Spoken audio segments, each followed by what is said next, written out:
वो देखिए, एक बार एक लड़का था, समझे। और जो लड़का था ना वो अनाथ था। कथी था?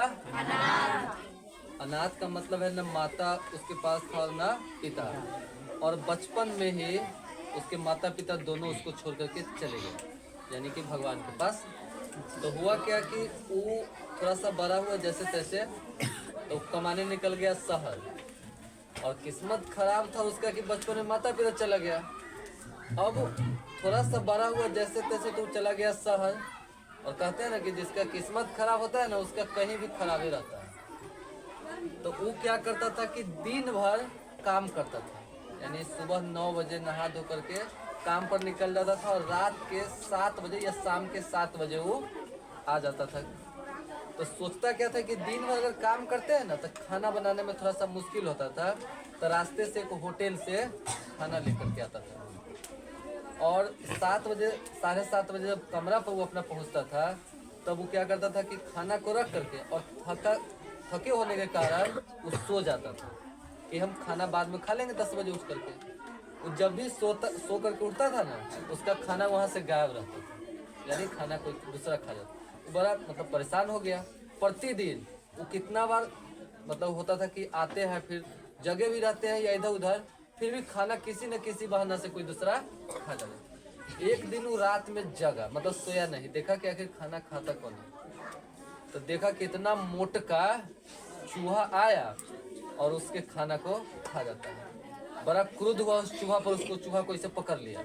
पूछा, वो चूहा बोलने वाला भी था। चूहा को पकड़ लिया, कहा कि हमारा खाना खा जाता है तुम रोज, हम इतना परेशान है, इतना मतलब लाचार है, मतलब हमको कोई 2 रोटी देने वाला नहीं, हम कितना मेहनत करके लाते हैं और तुम हमारा खाना खा जाता है, इसका समस्या है हमारा, इसका समाधान बतलाओ।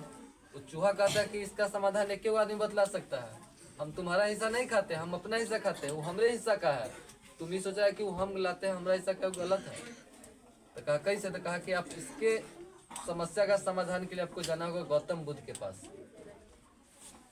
वो आदमी कहा कि ठीक है, हम चले जाएंगे गौतम बुद्ध के पास।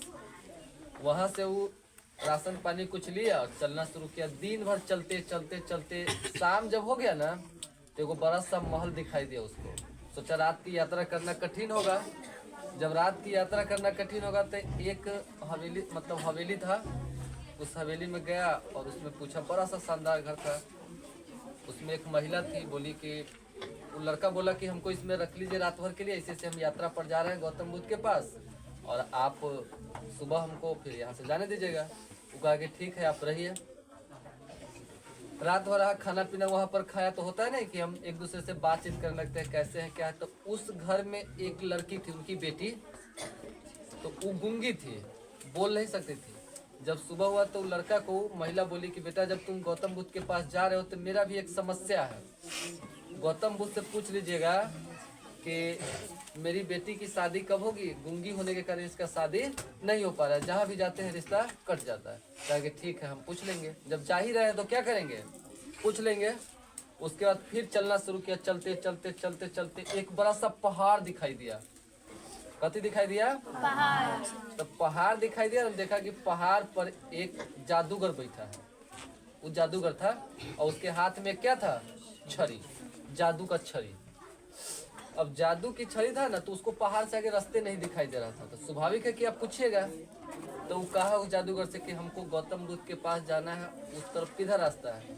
वो कहा कि गौतम बुद्ध के पास क्यों जाते हो? कहा कि हमारा एक समस्या है, उस समस्या का समाधान करने। कहा कि बेटा जब तुम जा ही रहे हो, एक मेरा भी समस्या है, उस समस्या का भी समाधान करना। कहा कहिए। कहा कि समस्या ये है कि हम अमर होना चाहते हैं और हम अमर हो नहीं पा रहे हैं। बहुत दिनों से हम इस पहाड़ पर बैठे हैं अन्न जल छोड़ करके, लेकिन हम अमर नहीं हो पा रहे हैं। से आप पूछेगा हम अमर कैसे होंगे? कहा कि ठीक है बाबा, से आप हमको रास्ता दिखाइए। वो जादू के छड़ी लिया, ऐसे किया, वो पहाड़ साइड हो गया, रास्ता मिल गया, वो चला गया। फिर चलते चलते चलते चलते बहुत दूर गया, देखा कि एक बड़ा सा समुद्र है। अब वो सोचा कि समुद्र से हम कैसे पार पाएंगे, उस समुद्र से कैसे पार कर पाएंगे। तो उस समुद्र में एक कछुआ था। कछुआ जानते हैं ना, जिसके ऊपर खोपड़ी रहता है। वो कहा कि कछुआ से कि हमको समुद्र के उस पार जाना है, कैसे हम जाएंगे? कछुआ कहा कि कहाँ जाना है? कहा कि हमको गौतम बुद्ध के पास जाना है। कहा क्या बात है? कहा कि हमारी समस्या है, उसको बतलाएंगे, उनका समाधान करना है। कहा कि ठीक है हमारे पीठ पर बैठ जाओ।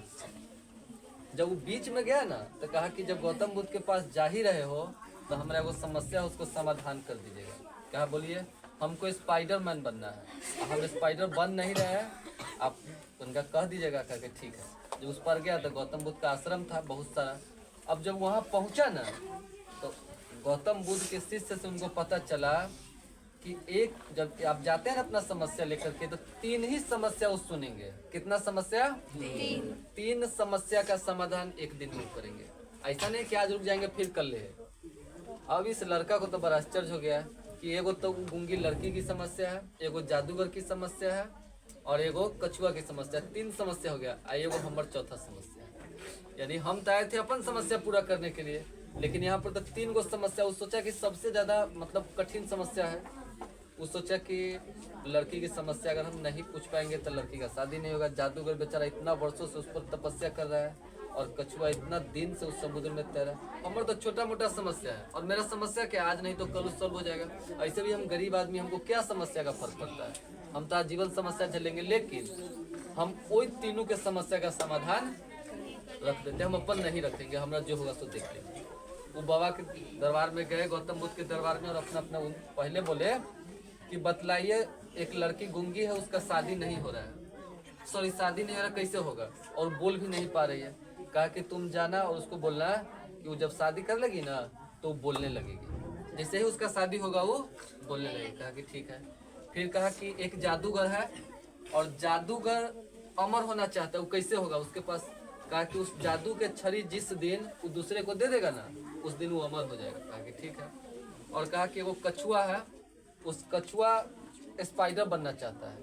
कहा कि ठीक है, उसके ऊपर का जो खपरुइया होता है ना खोला वो हटा देगा ना वो स्पाइडर बन जाएगा। ठीक है। वो अपन समस्या को छोड़ दिया कि दूर हमारे भगवान है, जो होगा देख लेंगे। पहले ही 3 आदमी के समस्या का समाधान कीजिए, हमरे जैसे विद्यार्थी के समस्या का समाधान करिए, आपका भगवान करेंगे।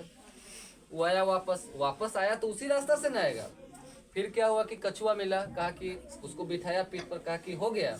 कहा कि हो गया से आप अपने ऊपर का खपरुइया हटाइएगा ना तो आप स्पाइडर बन जाइए। इस किनारे कर दिया उसको और कहा कि खपरुइया हटाया ना तो उसमें से मतलब आभूषण कहिए, हीरा सोना चांदी सब निकलने लगा।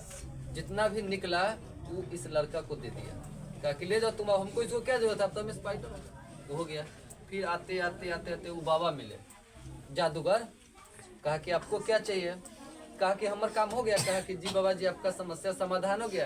ये जादू की छड़ी आप जिस दिन दूसरे को दे दीजिएगा ना उस दिन आप अमर हो जाइएगा। कहा कि अब दूसरे को कहाँ देने जाएंगे, तुम ही ले जाओ। उसको जादू की छड़ी मिल गया। अब आते आते इस गूंगी लड़की के घर आया। कहा कि उसकी माँ की बेटा तुम्हारा समस्या समाधान हुआ तो नहीं, हमारा छोड़िए, आपका समस्या समाधान हो गया। कि उस सारा घटना बतलाया कि ऐसे ऐसे हीरा सोना चांदी, ऐसे ऐसे एक आदमी का समस्या था, ऐसे ऐसे बाबा का समस्या था, वो सब हो गया। अब आपकी समस्या है कि आप अपनी बेटी के जैसे ही शादी कर दीजिएगा ना वो बोलने लगेगी। कहा कि ठीक है, जब शादी करने की बात और तुम्हारे पास हीरा सोना चांदी जेवरात जादू की छड़ी है ही तो तुम ही से शादी कर देते हैं बेटी को, और मेरे पास मकान भी एक बेटी ही है। उस लड़का के वो अपनी बेटी से शादी कर दिया, उसकी बेटी बोलने लगी। कहने का मतलब ये था हमार कि वो लड़का अपन समस्या का समाधान नहीं किया, उस तीनों के समस्या का समाधान किया। गया तो था वो अपने समस्या का समाधान किया। इस कहानी से हमको यह सीखना है कि आप अगर दूसरे के समस्या का समाधान करते हैं ना तो आपका समस्या भगवान समाधान कर देंगे। जैसे वो कछुआ, पैसा धन दौलत मिल गया, जादू की छड़ी मिल गया, वाइफ मिल गई, अब उसको चाहिए क्या। अगर ये वीडियो पसंद आया होगा ना तो सब्सक्राइब कर दीजिएगा।